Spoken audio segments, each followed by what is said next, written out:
Depuis 15 ans, la coopération monégasque illustre l'engagement de la principauté à l'international en faveur de la réduction des inégalités et des droits pour tous. Elle intervient dans les domaines de la santé et de l'éducation. Elle œuvre dans la protection de l'enfance et ouvre l'accès à un travail décent tout en offrant la sécurité alimentaire en Afrique et dans des pays les moins avancés de la planète. Le défi principal, c'était de s'approprier ces terrains de travail que sont les pays du Sud, et notamment sur le continent africain, puis le Liban.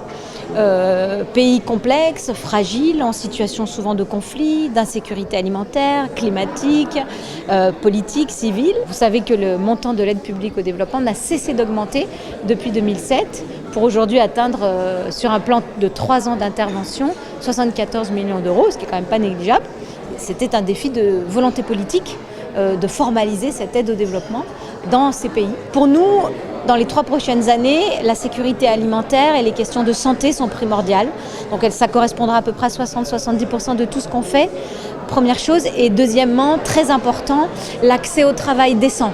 C'est pourquoi la coopération monégasque attache une grande importance à la mise en place de partenariats afin de privilégier l'échange d'expériences et la recherche de synergie entre les divers acteurs de développement pour mettre en place des projets de solidarité et trouver des solutions innovantes pour lutter contre ces inégalités. La jeunesse africaine arrive massivement sur le marché du travail. Près de 420 millions d'Africains vont arriver sur le marché du travail d'ici à 2050. Fournir des emplois à cette jeunesse africaine est absolument essentiel.